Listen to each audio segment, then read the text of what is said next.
आज अगला कोशिकांग है केंद्रक। इससे पहले काफ़ी सारे कोशिकांग पढ़ चुके हैं। तो केंद्रक की खोज जो है वो किसने की थी? केंद्रक की खोज रॉबर्ट ब्राउन ने की थी। किसमें की थी? आर्किड पादप में केंद्रक की खोज रॉबर्ट ब्राउन ने आर्किड पादप में इसकी खोज की थी। इन्होंने केंद्रक को क्या कहा था? एरियोला का, एरियोला नाम दिया था। खोज रॉबर्ट ब्राउन ने की थी, आर्किड पादप में की थी। कोशिका की खोज किसने की थी? रॉबर्ट हुक ने की थी। केंद्रक की खोज रॉबर्ट ब्राउन ने की थी। इन्होंने जो है वो एरियोला नाम दिया और बाद में इसी एरियोला का केंद्रक नाम किसने दे दिया? रॉबर्ट ब्राउन ने। केंद्रक की खोज रॉबर्ट ब्राउन ने किस पादप में? आर्किड पादप में। क्या नाम दिया था पहले? एरियोला। अब वर्तमान में नाम क्या दिया था? केंद्रक। केंद्रक जंतु कोशिका में सबसे बड़ा कोशिकांग होता है और सबसे छोटा कोशिकांग होता है राइबोसोम, क्योंकि राई का दाना छोटा होता है। केंद्रक बड़ा क्यों होता है? क्योंकि घर में नियंत्रित करता है मुखिया, तो वो बड़े होते हैं। तो केंद्रक भी यहाँ पर कोशिका में किसी भी चीज़ को नियंत्रित करता है तो वो कौन होता है? केंद्रक होता है। केंद्रक जो है जंतु कोशिका में क्या है? सबसे बड़ा अंग होता है। ये क्या करता है? कोशिका द्रव्य की सभी उपापचय क्रिया यानी मेटाबॉलिक रिएक्शन पर कंट्रोल करता है। कोशिका का सबसे बड़ा अंग कौन सा होता है? केंद्रक। कोशिका द्रव्य की सभी उपापचय क्रियाओं पर क्या करता है? नियंत्रण करता है। ये बात जो है वो सबसे पहले किसने देखी थी? हैमरलिंग ने देखी थी। किस में देखी थी? एसिटाबुलेरिया शैवाल में देखी और इस पर प्रयोग करके इन्होंने सिद्ध कर दिया कि ये कोशिका द्रव्य की उपापचय क्रियाओं पर नियंत्रण केंद्रक द्वारा होता है। किसने देखी थी? हैमरलिंग ने। किस में देखी थी? शैवाल में। कौन सी शैवाल?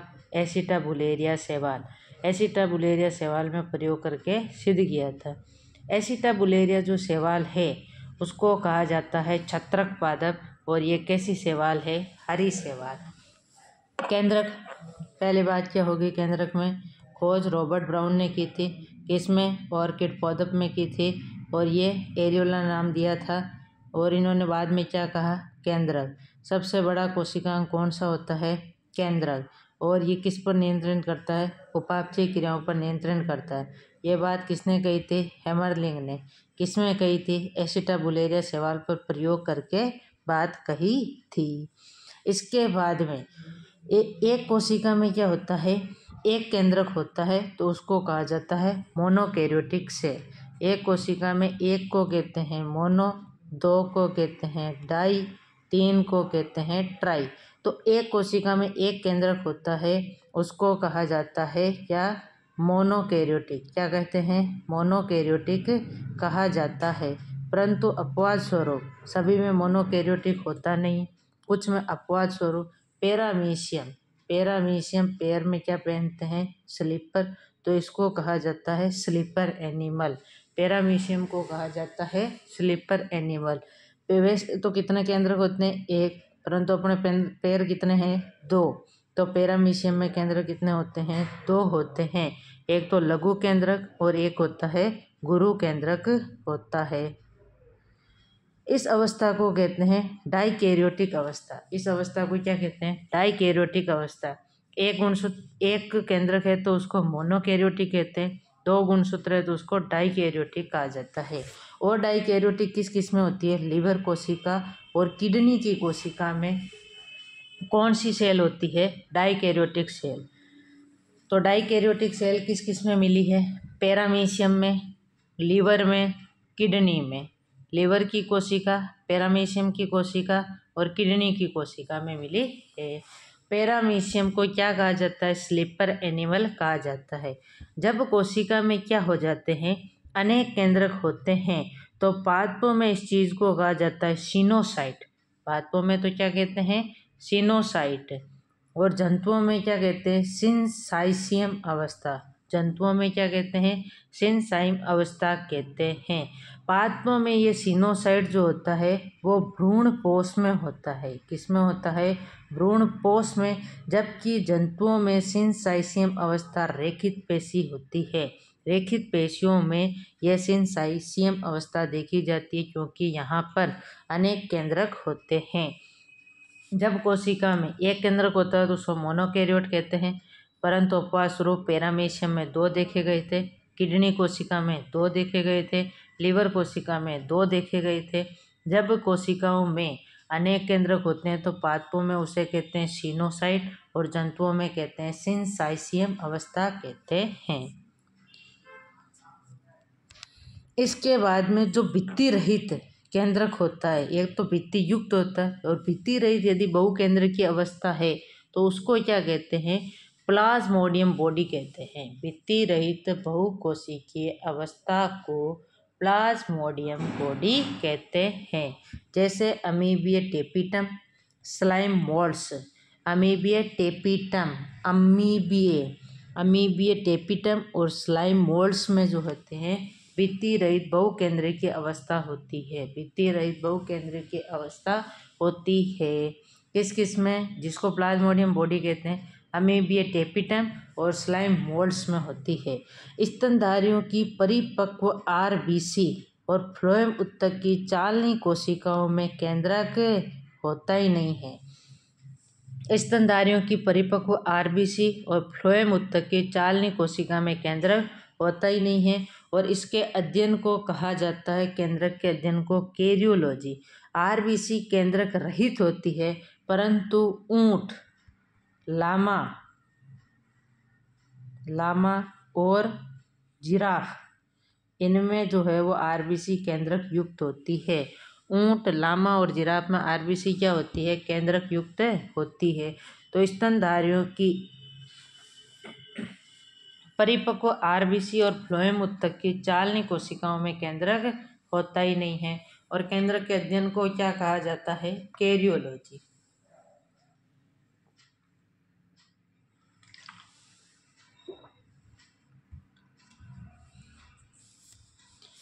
आगे है इसकी स्ट्रक्चर देखें। बाहर जो होती है उसको क्या कहते हैं, सेल मेम्ब्रेन यानी कोशिका झिल्ली। अंदर जो होती है वो क्या होती है, केंद्रक झिल्ली, जिसको कैरियोथिका कहते हैं। और केंद्रक झिल्ली दोहरी झिल्ली युक्त है और इसके बीच में जो ये छिद्र होते हैं, इन छिद्रों को केंद्रीय छिद्र कहते हैं, एन्यूल्स कहा जाता है, एन्यूल्स कैरियोलिम्फ कहा जाता है। केंद्रक झिल्ली के बीच में उपस्थित छिद्रों को केंद्रीय छिद्र और कैरियोलिम्फ एन्यूल्स केंद्रीय छिद्र कहा जाता है।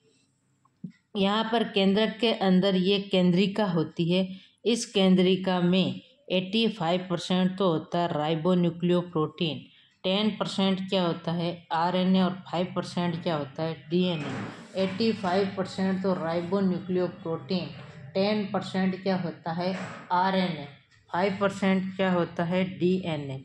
85% राइबोन्यूक्लियोप्रोटीन, 10% आरएनए और 5% क्या होता है डीएनए होता है।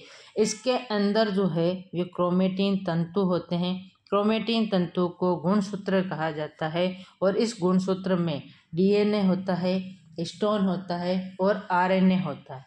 क्या होता है, डीएनए, हिस्टोन प्रोटीन और आरएनए होता है। ये संगठन पूछा हुआ है कई बार एग्जाम में कि डीएनए गुणसूत्र के अंदर कौन सी प्रोटीन होती है, हिस्टोन प्रोटीन। कौन से न्यूक्लिक एसिड होते हैं, डीएनए और आरएनए। हिस्टोन प्रोटीन कितने प्रतिशत होती है, 60% होती है, 60%। डीएनए कितना होता है, 35%।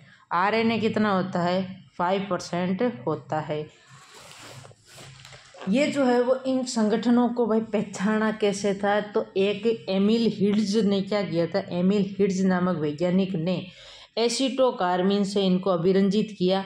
अभिरंजित करने के बाद इन्होंने देखा कि 2 प्रकार की अपने ये प्राप्त हुई थी। एक को तो हल्के रंग की प्राप्त हुई थी, हल्के रंग से अभिरंजित हुए थे, उन्हें तो कहा था यूक्रोमेटिन। क्या कहा था, यूक्रोमेटिन। और जो गहरे रंग से अभिरंजित हुए थे उनको कहा था हेटेरोक्रोमेटिन। क्या कहा था, हेटेरोक्रोमेटिन।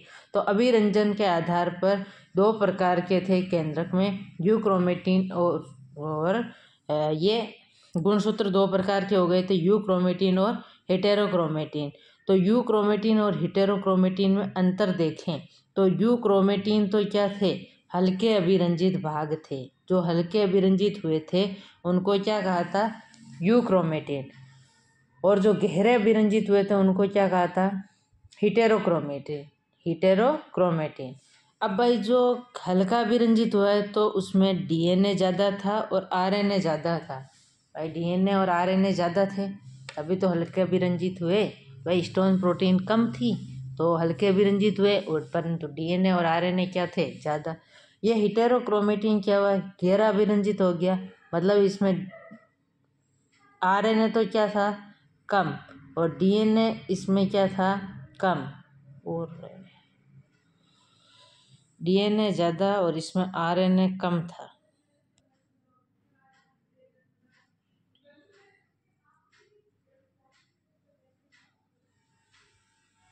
और इसमें इधर उल्टा हो गया था, आरएनए ज़्यादा और डीएनए होगा कम। यूक्रोमेटिन में डीएनए ज़्यादा और आरएनए क्या है? कम है, जबकि हेटेरोक्रोमेटिन में आरएनए ज़्यादा है जबकि डीएनए क्या है? कम है। इसका उल्टा है, क्या है? उल्टा है। डीएनए ज़्यादा है, आरएनए कम है, उसमें आरएनए ज़्यादा है, डीएनए कम है। एक याद रख लो, यूक्रोमेटिन में डीएनए ज़्यादा है, बाकी सब उल्टे फुल्टे। उसके बाद आनुवंशिक रूप से यूक्रोमेटिन, जो हल्के इंसान होते हैं वो ज़्यादा एक्टिव होते हैं, तो क्या याद रख लो, आनुवंशिक रूप से ज़्यादा सक्रिय हैं, और हेटेरोक्रोमेटिन क्या है? कम सक्रिय होते हैं। और इसके डीएनए का रेप्लिकेशन जो है वो पहले होता है। जब सक्रिय ज़्यादा होंगे तो रेप्लिकेशन यानी प्रतिकरण भी ज़्यादा होगा, और रेप्लिकेशन जो है वो एस फेज में होता है, सिंथेसिस अवस्था। तो अवस्थाओं का क्रम होता है G1 S G2 M। ये क्रम भी बहुत बार पूछा हुआ है, G1 S G2 M। और ये जो है वो ज़्यादा सक्रिय है, तो भारी जो होंगे, गहरे होंगे, वो क्या होते हैं? कम सक्रिय। और डीएनए का रेप्लिकेशन पहले होता है और इसमें यहाँ क्या पर होता है? बाद में होता है। इसमें डीएनए का रेप्लिकेशन पहले होता है और उसमें बाद में होता है। और mRNA निर्माण से संबंधित है। आरएनए 3 प्रकार के होते हैं, मटर, याद क्या रखो? मटर। तो mRNA का संश्लेषण तो यूक्रोमेटिन में, जबकि tRNA और rRNA का संश्लेषण होता है हेटेरोक्रोमेटिन में। किसमें होता है? हेटेरोक्रोमेटिन में होता है। इसके बाद अपने बात की जाती है कि इनके जो है ये हल्का है तो हल्का विरंजित भाग है, तो ये कम संघनित क्षेत्र होते हैं। क्या होते हैं? कम संघनित क्षेत्र होते हैं। और ये क्या होते हैं? अधिक संघनित क्षेत्र होते हैं। क्या होते हैं? अधिक संघनित क्षेत्र होते हैं।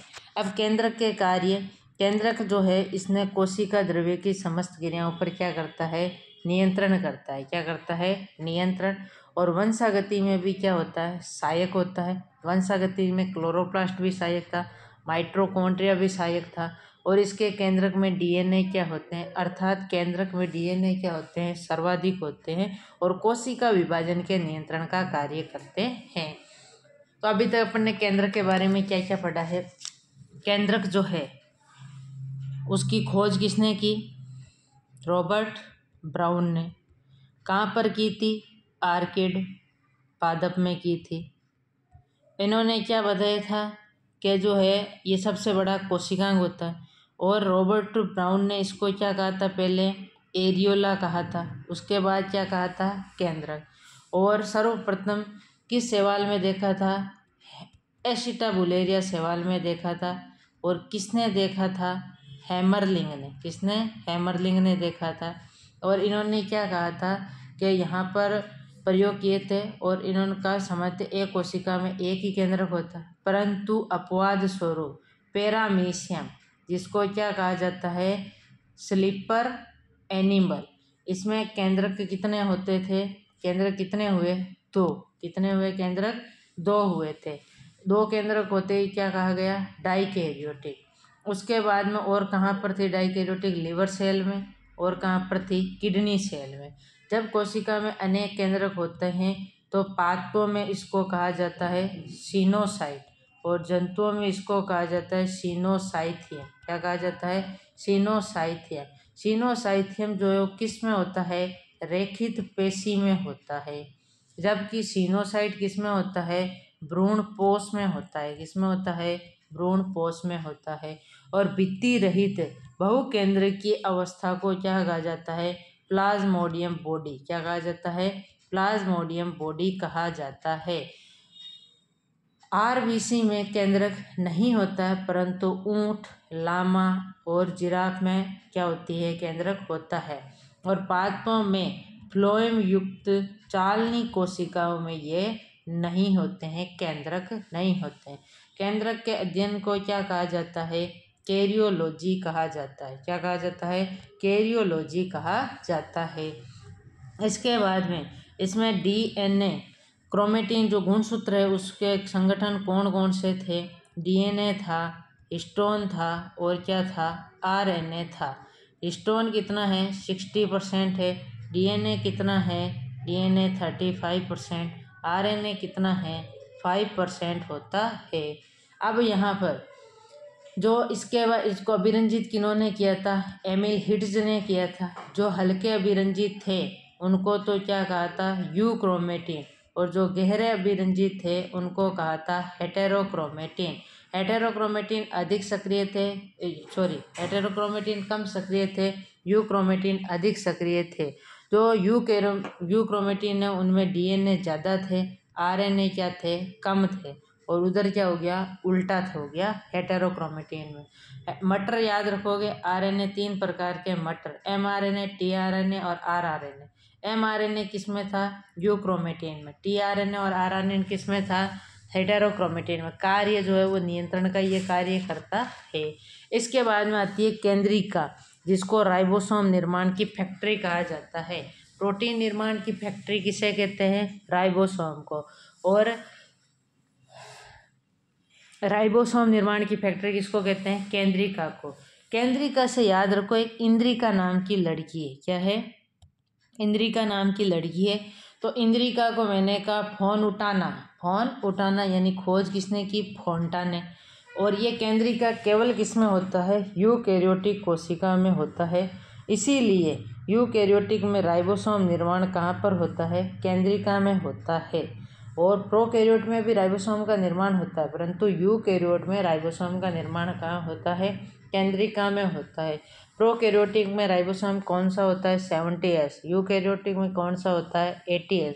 70S में 50S और 30S इकाइयाँ थी और 80S में 60S और 40S इकाइयाँ होती है। इसके बाद में देखा जाए तो ये जो है झिल्ली रहित कोशिकाओं में था। झिल्ली रहित कौन से कोशिकाएं थे? माइसिटी। झिल्ली रहित कौन से थे?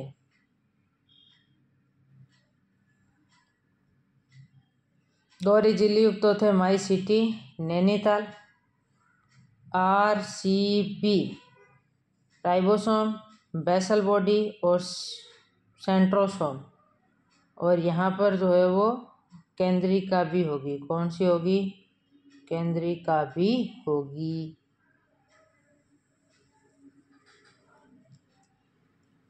डन। अब देखो झिल्ली रहित होती है और यहाँ पर एक बसपा पार्टी है, बसपा। तो बी से याद रखोगे ब्लास्टोमियर, से याद रखोगे शुक्राणु कोशिका और पी से याद रखोगे पेशीय कोशिका में केंद्रिका नहीं होती है। केंद्रिका को कहा जाता है राइबोसोम निर्माण की फैक्ट्री। केंद्रिका से याद रखो इंद्रिका, इंद्रिका नाम की लड़की है, उसको मैंने कहा फोंटाना यानी फोन उठाना। और तो खोजकर्ता फोंटाना कौन सी कोशिका में पाई जाती है? यूकैरियोटिक कोशिका में। इसी कारण यूकैरियोट में राइबोसोम निर्माण कहाँ होता है? केंद्रिका में। यह कैसा कोशिका है? झिल्ली रहित। और किस किस में केंद्रिका नहीं होती है? शुक्राणु में नहीं होती है, ब्लास्टोमियर कोशिका में नहीं होती है और पेशीय कोशिका में केंद्रिका नहीं होती है। मनुष्य का गुणसूत्र नंबर 13, 14, 15, 13, 14, 15 और 21 और 22 में केंद्रिका एब्सेंट होती है। जो गुणसूत्रों की संख्या 46 है, जिनमें से 44 प्लस XX और XY होते हैं। इन 44 को कहा जाता है ऑटोसोम और इनको जो है वो एलोसोम कहा जाता है। ऑटोसोम जो समान होते हैं, पुरुष नर में भी 44 होते हैं, मादा में भी 44 होते हैं। दो गुणसूत्र XX और XY अलग होते हैं, जिनको एलोसोम कहा जाता है, एलोसोम कहा जाता है। अब यहाँ पर बात की जाए किस किस में एब्सेंट होती है। बसपा याद रखें, बसपा ब्लास्टोमियर, शुक्राणु और पेशीय कोशिका। गुणसूत्र 13, 14, 15, 21 और 22 में नहीं होता। केंद्रिका की संख्या गुणसूत्र की संख्या पर निर्भर करती है। केंद्रिका की संख्या किस पर निर्भर करती है? गुणसूत्र की संख्या। अगुणित गुणसूत्रों में केंद्रिका कितनी होती है? 1। द्विगुणित में कितनी होती है? 2। त्रिगुणित में 3। चतुर्गुणित में 4। तो जितने गुणसूत्र की संख्या होगी उस पर जो है वो ये केंद्रिका निर्भर करती है। केंद्रिका का मुख्य कार्य होता है प्रोटीन निर्माण। राइबोसोम निर्माण की फैक्ट्री है, तो राइबोसोम में प्रोटीन होता है, तो प्रोटीन निर्माण करती है। और क्या करती है? और आरएनए प्रोटीन बना रहा था, तो आरएनए का क्या करती है? निर्माण करती है। किस किस का निर्माण करती है? प्रोटीन और आरएनए का निर्माण करती है। तो एक बार देखो,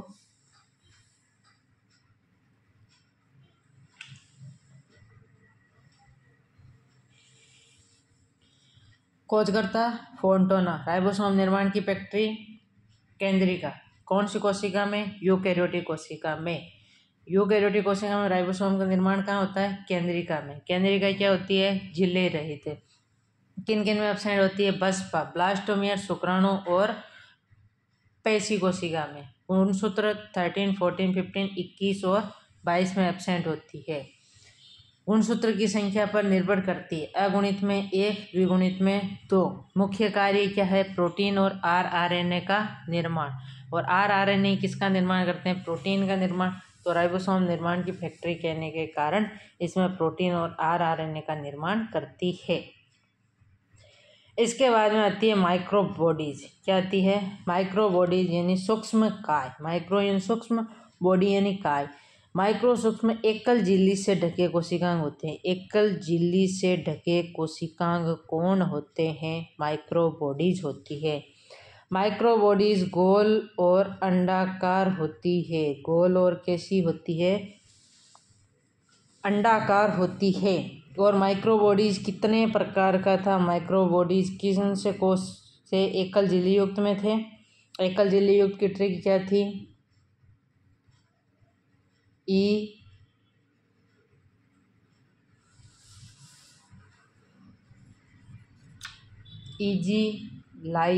इजी लाई कौन लाई? एमवी लाई। तो endoplasmic reticulum, Golgi body, lysosome, microbodies और वैक्यूल रिक्तिका। तो ये क्या थे? एकल झिल्ली युक्त कोशिकांग थे।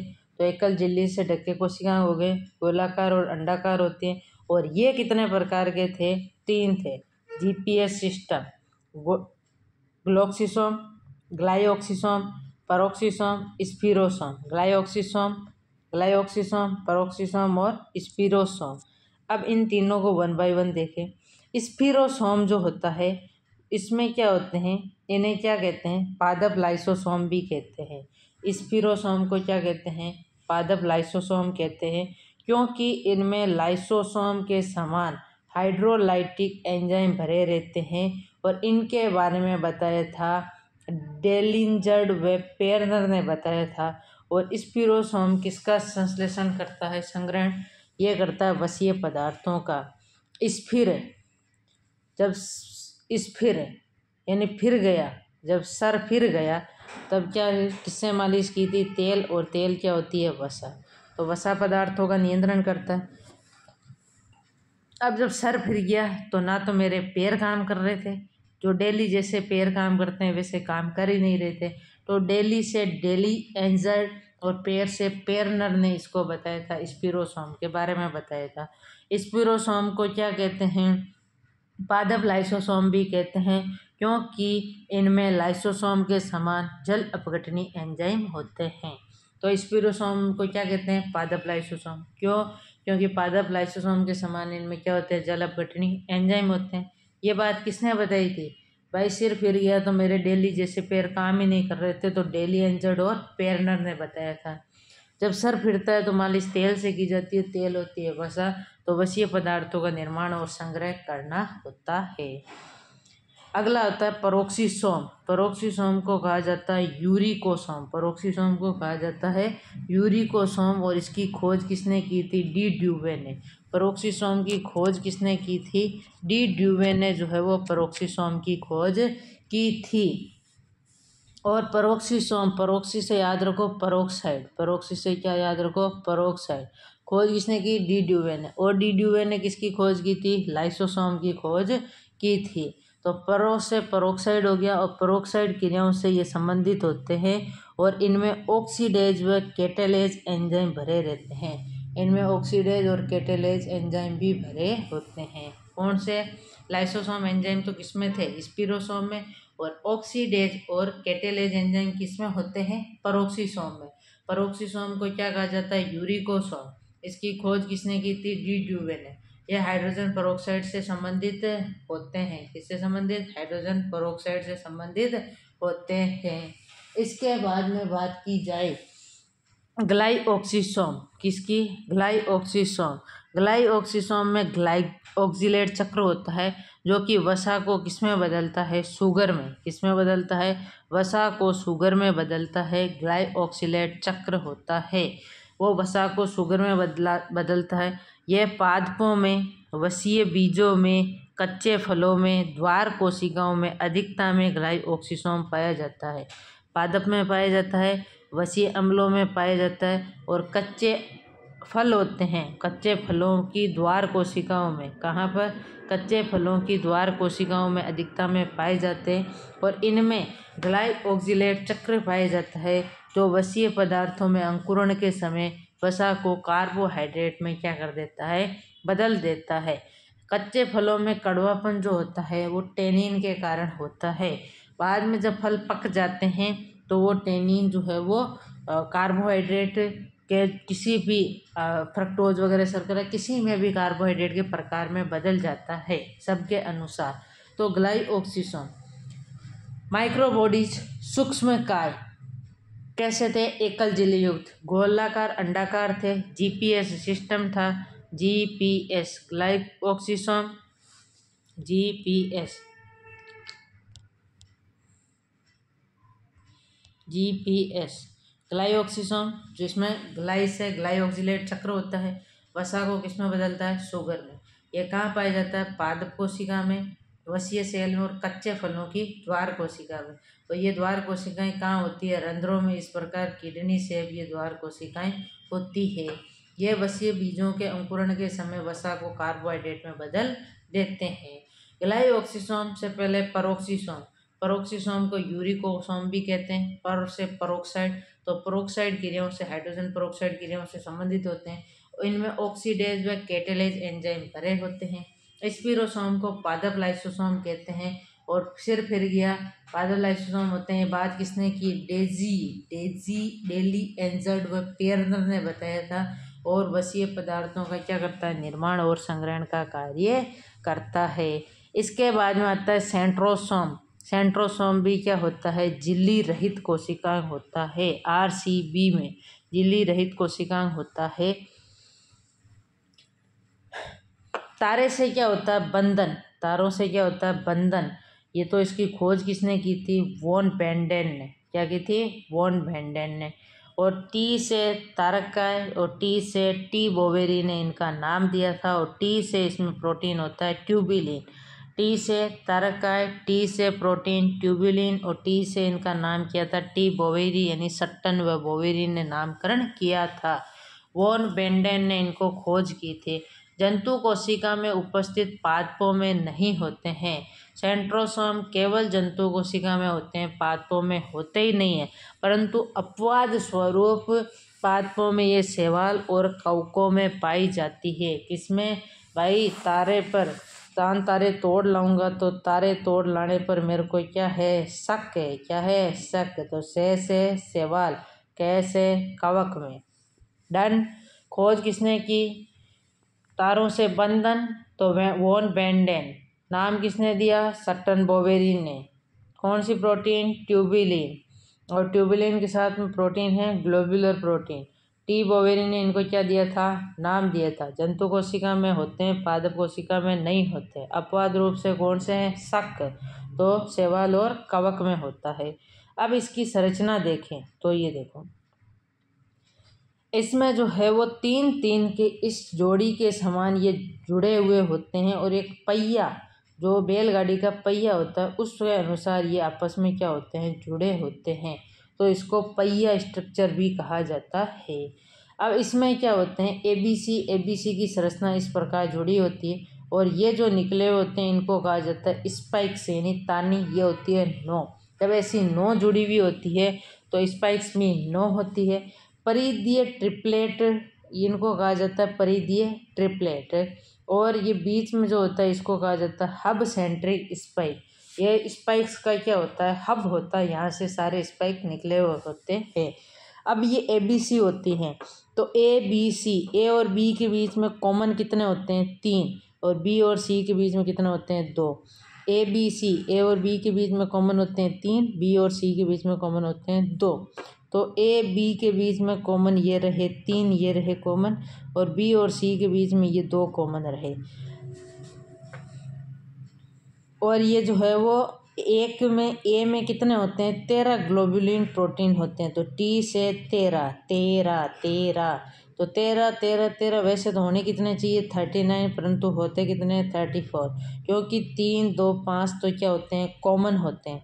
तो इसमें 13 है, और इसमें जो है वो इनके कॉमन होने के बाद में ये जो है वो कितने होते हैं, टोटल 34 होते हैं। ए में भी 13, बी में भी 13 और सी में भी 13। ए और बी में कॉमन होते हैं 3, और बी और सी में कॉमन होते हैं 2।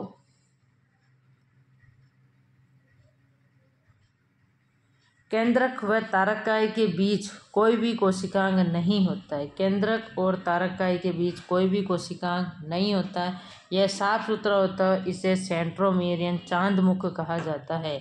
चाहे बीच में से जो सेंट्रोमियर होता है, केंद्रक के अंदर सेंट्रोमियर होता है, और जो सेंट्रोसोम होते हैं इनके बीच में कोई कोशिकांग नहीं होता है, जिसको कहा जाता है सेंट्रोमियर या चांद मुख कहते हैं। इसकी आकृति कैसी होती है, काट व्हील के समान होती है, जिसमें संरचनात्मक प्रोटीन ट्यूबिलिन पाई जाती है, और हमारी पेशियों में पाई जाने वाली एक्टिन मायोसिन प्रोटीन के समान होती है। जो ट्यूबिलिन प्रोटीन होती है वो हमारी पेशियों में पाई जाती है, कौन सी, एक्टिन और मायोसिन प्रोटीन के समान होती है। कौन सी, ट्यूबिलिन प्रोटीन होती है। और इस तारक केंद्र का कार्य क्या है, यह कोशिका विभाजन के समय स्पिंडल फाइबर का निर्माण करता है, और सीलिया फ्लैजिला के निर्माण के आधार पर कणिकामय कार्य करता है। किसका कार्य करता है, कणिका का। सीलिया फ्लैजिला का जब निर्माण होता है, सीलिया और फ्लैजिला आगे पढ़ेंगे, इससे हो रहा है सीलिया फ्लैजिला में एक तंतु। तो सीलिया और फ्लैजिला के निर्माण में आधार कणिका का कार्य करता है, स्पिंडल फाइबर का निर्माण करता है, और माइक्रोट्यूब्यूल्स का निर्माण करती है, जो कोशिका को सहारा प्रदान करती है, और कोशिका में साइटोपंजर का क्या करती है, निर्माण करती है। कोशिका में किसका निर्माण करती है, साइटोपंजर। पंजर से याद रखो, पंचर किस में होता है, पहिए में। तो पहिए पंचर कहीं भी मिलता दिखे तो पहिए समान तारक केंद्र होता है, तो वहीं पर होगा। तारक केंद्र की खोज वॉन बेंडेन, नाम किसने दिया, टी बोवेरी ने। जंतु कोशिका में उपस्थित पादपों में नहीं होती है। पादपों में अपवाद स्वरूप शैवाल और कवक में होती है। प्रोटीन कौन सी होती है, ट्यूबुलिन और ग्लोबुलर प्रोटीन होती है। तानियाँ होती है 9, 3 के जोड़े होते हैं एबीसी, और ए और बी के बीच में कॉमन होते हैं 3, बी और सी के बीच में होते हैं 2। ए में भी 13 ग्लोबुलर प्रोटीन, बी में भी 13 ग्लोबुलर प्रोटीन, सी में भी 13 ग्लोबुलर प्रोटीन। टोटल कितनी होती है, 34। बाकी ये कार्य वगैरह हैं।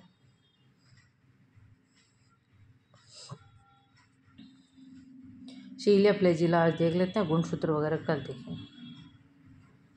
सीलिया और फ्लैजिला।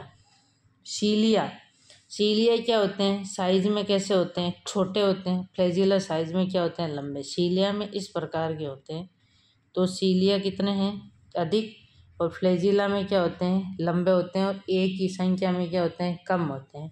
सीलिया जो छोटे होंगे वो ज़्यादा आएंगे, तो छोटे हैं तो संख्या में ज़्यादा है। और फ्लैजिला संख्या साइज में क्या होते हैं, लंबे, तो संख्या में क्या होते हैं, कम। सीलिया कोशिका के चारों ओर उपस्थित होते हैं, चारों ओर उपस्थित, और ये कोशिका के एक ही सिरे पर उपस्थित होता है। सीलिया जो होती है वो क्या करते हैं, नियमित समन्वय गति करती है, और ये एक ही है तो क्या करती है, स्वतंत्र गति करती है। तो सीलिया संख्या में छोटे होंगे तो कम होंगे, कम है तो पूरे चारों ओर पाए जाते हैं और नियंत्रण में समन्वय गति करते हैं। फ्लैजिला साइज में लंबे होते हैं, संख्या इनकी कम होती है, कोशिका के एक सिरे पर उपस्थित होते हैं और क्या करती है, स्वतंत्र गति करती है। और ये सीलिया और फ्लैजिला के निर्माण में जो अपने तारक केंद्र काम आ रहे थे वही तो इनका क्या करती है, उसमें ट्यूबुलिन प्रोटीन थी तो इसमें भी ट्यूबुलिन प्रोटीन होगी। सीलिया फ्लैजिला पदार्थों के परिवहन में सहायता करते हैं। जो इनके बालनुमा संरचना होती है तो ये गति करेंगे तो ये पदार्थों को भी ले जाने का कार्य करते हैं। कुछ जीवों में ये किससे संबंधित होते हैं, गति से संबंधित होते हैं। नेक्स्ट है गुणसूत्र, जो पढ़ेंगे अपन कल। Thank you for watching video. ऐसे वीडियो पाने के लिए चैनल को ज़्यादा से ज़्यादा शेयर, लाइक, सब्सक्राइब कीजिए। मिलते हैं नेक्स्ट वीडियो में। जय हिंद, जय भारत।